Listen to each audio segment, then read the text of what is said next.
तो फिल्म की शुरुआत होती है 1979 से। हम एक कंट्री साइड एरिया पर दो पुलिस ऑफिसर्स को एक खाली घर के अंदर जाते हुए दिखते हैं, जहां जाते ही उनके होश उड़ जाते हैं। वहां पर कई लोगों की लाशें पड़ी थी, घर की हालत भी काफी अजीब थी।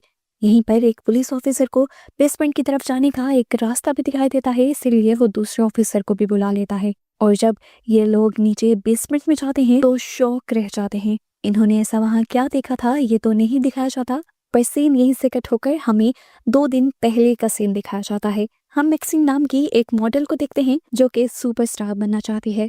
करियर के स्टार्ट में ही रोल्स ना मिलने की वजह से अपनी फाइनेंशियल कंडीशंस को ठीक करने के लिए, यानी थोड़ा बहुत पैसा कमाने के लिए, उसने लो बजट मूवीज के अंदर काम करना शुरू कर दिया था। अब हम एक ही वैन में मैक्सिन के पूरे क्रू को शूटिंग साइट की तरफ निकलता हुआ देखते हैं। ये लोग उसी घर पर आते हैं जिसे हमने मूवी के स्टार्ट में भी देखा था। डायरेक्टर कार से बाहर निकलकर घर का दरवाजा नॉक करता है और एक आदमी गन लिए बाहर निकलता है। उस बूढ़े आदमी को लग रहा था कि ये लोग कोई लुटेरे हैं जो यहाँ पर हमला करने के लिए आए हैं और उन्हें लूटने आए हैं।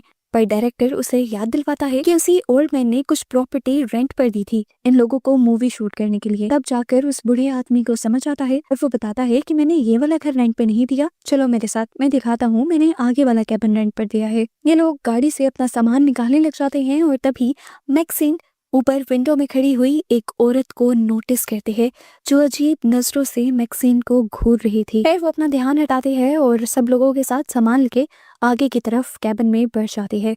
अब वो बूढ़ा आदमी भी मैक्सिन को देखकर अजीब सा रिएक्ट करता है, जैसे मैक्सिन का आना उसे यहाँ पसंद ना आया हो, और वो डायरेक्टर से कहता है कि इतने लोगों के यहाँ रहने की बात नहीं हुई थी। डायरेक्टर उसे थोड़े से और पैसे देकर मना लेता है और रिएक्ट ना करने को कहता है, जिस बात पर वो बूढ़ा आदमी उससे कहता है, ध्यान रखना, घर पर मेरी वाइफ भी रहती है और उसे ज्यादा शोर शराबा पसंद नहीं है। यहाँ पर कुछ ऐसा न करना जो मेरी वाइफ को पसंद ना आए, वरना मैं फौरन तुम लोगों को यहाँ से निकाल दूंगा। डायरेक्टर उसे बहुत अच्छी तरह कन्विंस करता है, मनाता है और फाइनली यहाँ से भेज देता है। खैर अब ये लोग अंदर शूटिंग की तैयारी स्टार्ट कर देते हैं, जबकि मैक्सिन इस फॉर्म को विजिट करने के लिए निकल जाती है। वो दोबारा नोटिस करती है कि वही ओल्ड लेडी अजीब तरीके से उसके ऊपर नजर रखे हुए थी। उसे थोड़ा अजीब सा लगता है उस औरत का इस तरह देखना, तो वो सोचती है कि क्यों ना वो उस औरत से मिलाए। वो उसके घर में जाती है तो देखती है कि घर की अंदर से हालत काफी ज्यादा खराब थी, जैसे ना किसी ने कभी इसकी सफाई की हो। घर कहीं ना कहीं से टूटा फूटा भी था। अभी वो ये सब देख ही रही थी कि अचानक वो बूढ़ी औरत उसके पीछे आकर खड़ी हो गई और मैक्सिन एकदम से डर गई। फिर उस बूढ़ी औरत ने उसे बैठने को कहा और उसे लेमनेड भी दिया। मैक्सिन को यहाँ बैठने से अच्छी फीलिंग नहीं आ रही थी, वो जल्दी यहाँ से जाना चाहती थी, पर यहाँ ये ओल्ड लेडी उसे अपनी कहानी सुनाना शुरू कर देती है और उसे बताती है कि मैं भी कभी तुम्हारी तरह एक मॉडल बनना चाहती थी, एक स्टार बनना चाहती थी, लेकिन अब मैं यहाँ पर आकर रह गई हूँ। मैंने तुम में अपने वाला जज्बा देखा है और मैं डरती हूँ कि तुम भी मेरी ही जैसी ना बन जाओ। मैक्सिन उसकी बातों से डर जाती है। वो फौरन उठकर यहाँ से जाने वाली थी। इससे पहले कि वो बूढ़ी औरत उसके साथ कुछ भी करती, उसे ऐसा महसूस होता है कि घर के करीब कोई चल रहा है। वो जानती थी कि ये इसके हस्बैंड ही होंगे, इसीलिए वो मैक्सिन से कहती है कि तुम घर के बैक डोर से निकलना, क्योंकि उसके हस्बैंड को किसी का भी यहाँ आना पसंद नहीं है।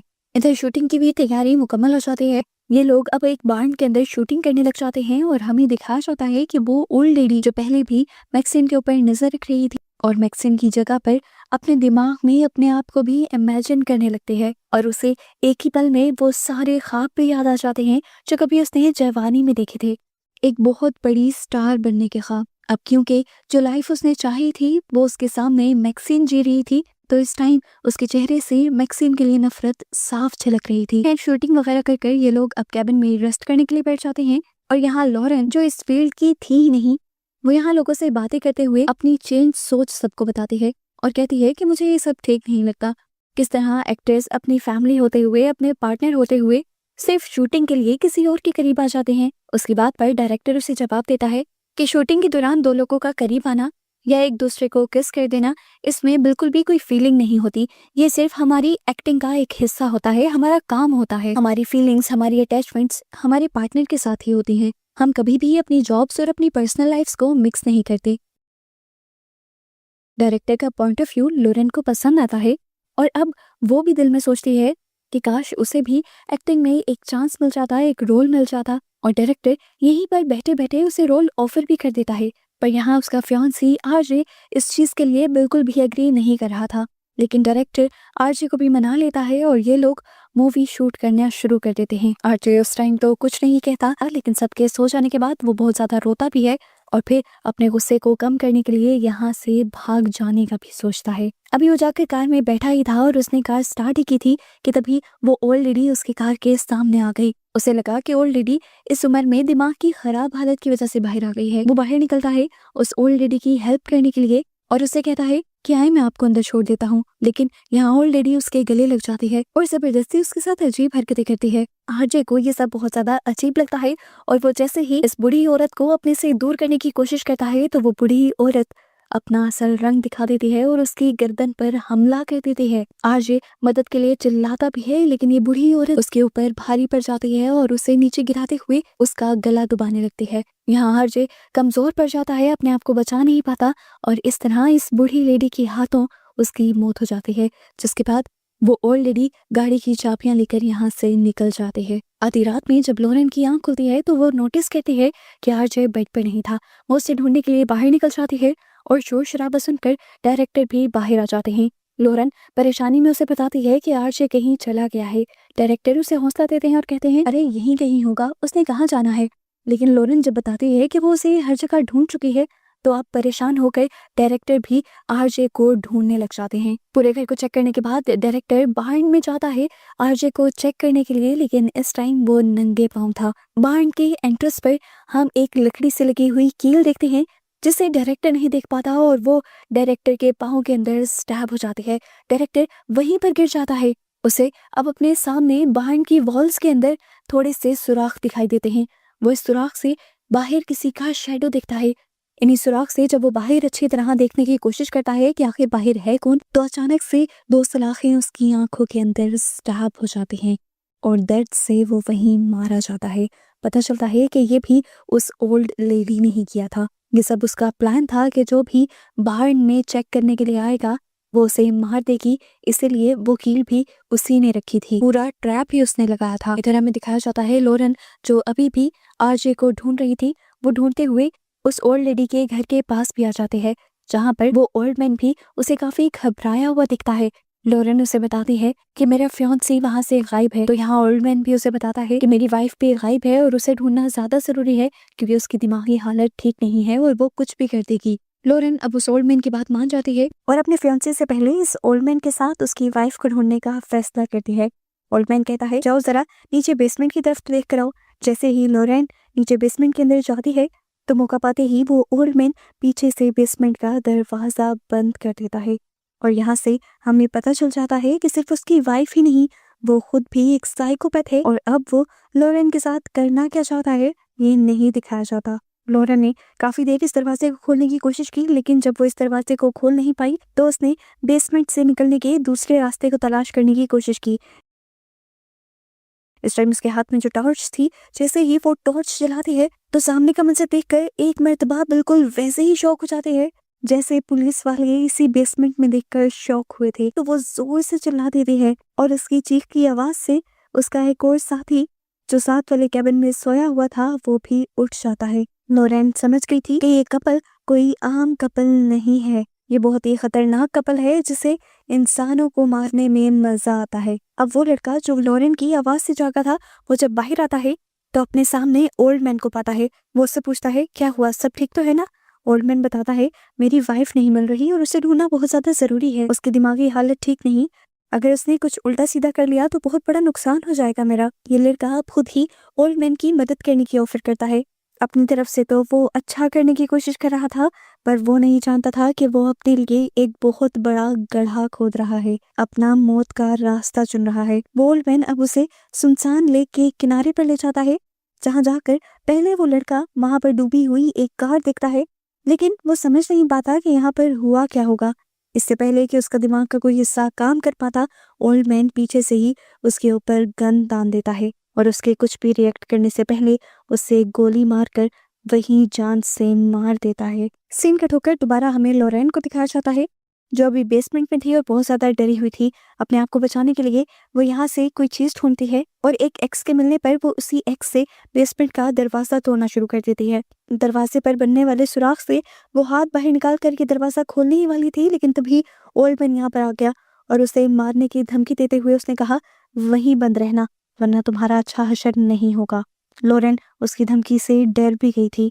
जबकि यहाँ उसके साथ वाले कैबिन में हमें दिखाया जाता है कि टीम के सारे लड़कों के मरने के बाद अब सिर्फ मैक्सिन और बॉबी ही उस कैबिन में अकेले बचे थे। सारी चीजों से अनजान मैक्सिन बड़े आराम से सो रही थी और तभी वहां पर वो ओल्ड लेडी आ जाती है और अपने कपड़े उतारकर मैक्सिन के साथ सो जाती है। मैक्सिन को जैसे ही अपने इर्द गिर्द कुछ अजीब महसूस होता है तो वो उठती है और अपने पास उस ओल्ड लेडी को देखकर जोर से चिल्ला देती है। उसकी चीख की आवाज सुनकर बॉबी भी यहाँ आई थी। बॉबी नोटिस करती है कि उनके कैबिन में उन दोनों के अलावा कोई था ही नहीं और इस टाइम ये जो ओल्ड लेडी यहाँ पर थी ये भी इतने अजीब हुलिये में थी कि उनको डरा रही थी। ओल्ड लेडी को इस हालत में देखकर उसे भी ऐसा ही महसूस होता है कि जैसे ये ओल्ड लेडी पागल है। उस पर एक कपड़ा डालते हुए वो उसे कहती है, आए मैं आपको आपके घर छोड़ाती हूँ। साफ नजर आ रहा था कि वो ओल्ड लेडी उसके साथ नहीं जाना चाहती थी, पर वो भी जबरदस्ती उसे बाहर खींच कर ला रही थी। वो ओल्ड लेडी इस टाइम उसे काफी बुरा भला कहती है और जब वो लोग लेक के पास से गुजर रहे होते हैं तो वो बॉबी को जानबूझकर लेक के अंदर धक्का दे देती है। वो जानती थी कि इस लेक के अंदर मगरमच्छ है और उसकी सोच के ठीक मुताबिक वो मगरमच्छ फौरन से बॉबी के ऊपर हमला कर उसे भी मार देते हैं। इसके बाद फाइनली वो ओल्ड लेडी अपने हस्बैंड से यानी ओल्ड मैन से जाकर मिल जाती है और ये लोग उस कैबिन के अंदर आ जाते हैं जो इन्होंने किराए पर दिया हुआ था। यहाँ पर आकर वो ओल्ड लेडी देखती है कि मैक्सिन कहीं भी नहीं थी। वो उदास हो जाती है और अपने हस्बैंड से कहती है, जाओ उसे ढूंढ कर लाओ। और यहाँ इनकी बातों से हमें पता चलता है कि यहाँ पर जो कुछ भी हो रहा था वो सब इन दोनों की मर्जी और प्लान के साथ हो रहा था। ओल्ड मैन कहता है, तुम्हें अब मैक्सिन क्यों चाहिए? तब वो ओल्ड लेडी कहती है, पता नहीं, शायद मैं उसे पसंद करने लगी हूँ। उसके अंदर वही बात है जो कभी मुझ में हुआ करती थी, वही मेरे वाला पैशन, इसीलिए मुझे वो चाहिए। यहाँ ओल्ड मैन उसे रिलैक्स करने की कोशिश करता है। इन दोनों का ध्यान जब एक दूसरे में होता है तभी मौके का फायदा उठाकर मैक्सिन इस कमरे से भाग जाती है। वो बाहर जब अपनी कार के पास गई तो उसने देखा कि कार को पंचर कर चुकी थी वो लेडी पहले से ही, और यहाँ पर आरजे की लाश भी थी जिसे देखकर वो बहुत ज्यादा डर गई। अब उसे दूर से लॉरेन की आवाज भी आने लगी जो लगातार मदद के लिए चिल्ला रही थी। वो एक गन लेते हुए नीचे बेसमेंट की तरफ जाती है और उसे लॉरेन मिल भी जाती है। मैक्सिम लॉरेन को बेसमेंट से बाहर निकालती है और उससे कहती है, चलो यहाँ से भाग चलते हैं, यहाँ का माहौल बहुत ही खराब है, हमारी भी जानें खतरे में है। वो उसे एक साथ रहने को कह रही थी, जबकि लॉरेन तो इस बात पे ही गुस्सा थी कि तुम लोग मुझे यहाँ ला ही क्यों। उसे किसी की जान की परवाह नहीं थी सिवाय अपनी फियांसी, तो उसका पहले ही मर चुका था, इसीलिए वो अकेले ही कुल्हाड़ी हाथ में लिए यहाँ से भागने का फैसला करती है। पर यह फैसला उसका अच्छा साबित नहीं होता। 2 कदम आगे बढ़ते ही यहाँ पर वो ओल्ड मैन आकर उसे शूट कर मार देता है। पीछे खड़ी हुई मैक्सिम ये सब देखकर छुप जाती है और इस तरह अपनी जान को बचाने की कोशिश करती है। यहाँ पर अब वो ओल्ड लेडी ओल्ड मैन से कहती है, अब हमें मैक्सिम की जरूरत नहीं रही क्योंकि हम दोनों दोबारा से एक हो चुके हैं। अब वो जहाँ पर भी भागी है उसे जाने ही देते हैं। ये फैसला करने के बाद अब वो सारी लाशें ठिकाने पर लगाने का भी फैसला करते हैं और सबसे पहले अपने रास्ते में पड़ी हुई लॉरेन की लाश को उठाकर बाहर निकालने की कोशिश करते हैं। पर पता चलता है कि लॉरेन पूरी तरह मरी नहीं थी, वो अभी भी तड़प रही थी और जैसे ही वो इस तड़प में कुछ आवाज़ें करती है तो वो ओल्ड मैन बुरी तरह डर जाता है। पहले ही वो हार्ट पेशेंट था और उम्र भी उसकी इतनी ज्यादा हो गई थी, तो अब की बाहर डर कर जो उसे हार्ट अटैक होता है उसे वो सह नहीं पाता और वहीं पर मर जाता है। वो ओल्ड लेडी अपने हस्बैंड को मरा हुआ देखकर बहुत ज्यादा दुखी हो जाती है और मौके का फायदा उठाकर गन लेते हुए अब मैक्सिन बाहर निकलती है। गन पॉइंट पर वो इस ओल्ड लेडी से गाड़ी की चाबियां मांगती है और जब ओल्ड लेडी गाड़ी की चाबियां देने से मना करती है तो मैक्सिन उसे शूट करने की कोशिश करती है, पर पता चलता है कि उसकी गन में तो गोलियां ही नहीं थी। ये देखकर ओल्ड लेडी अजीब तरीके से हंसती है और उसका मजाक भी उड़ाती है। वो कहती है, मैं जानती हूँ कि तुम क्या करती हो और क्या करना चाहते हो, तुम जो कर रही हो वो गलत है और इस रास्ते पर चलते चलते जो तुम करना चाहती हो वो तुम कभी नहीं कर पाओगी। असल में वो ऑलरेडी कहना चाह रही थी कि इतने छोटे छोटे काम कर कर तुम कभी स्टार नहीं बन पाओगी। ये सुनकर मैक्सिन को दोबारा से गुस्सा आ जाता है और वो चिल्लाती है कि मैं स्टार हूँ और स्टार बनकर रहूंगी, जल्द ही पूरी दुनिया ये बात जान जाएगी। उसका प्रश्न देखकर दोबारा इस ओल्ड लेडी को उससे जेलसी होने लगती है और वो यहाँ से अपने हस्बैंड की गन उठाकर उसे मारने की कोशिश करती है, पर गन चलाते हुए ही गन की बैकलैश पावर से वो ओल्ड लेडी खुद ही जख्मी होकर वहीं पर गिर जाती है और मैक्सिन को तो खराश तक नहीं आती। उसकी ऐसी हालत देखकर मैक्सिन हंसने लग जाती है और फिर उसी की गाड़ी की चाबी लेकर उसी की गाड़ी में बैठ जाती है। उस ओल्ड लेडी को अब मैक्सिन पर और भी ज़्यादा गुस्सा आ रहा था क्योंकि वो बचकर भागने वाली थी। वो पीछे से मैक्सिन को बहुत ही बुरा भला कहती है। मैक्सिन को भी गुस्सा आता है और वो उसके सर पर अपनी गाड़ी चढ़ा देती है और यहाँ से दूर निकल जाते हैं। सीन कट होकर हमें कई दिनों बाद का सीन दिखाया जाता है, वही सीन जो हमने मूवी के स्टार्ट में भी देखा था, जब दो पुलिस ऑफिसर्स इस घर की तलाशी लेने के लिए आते हैं।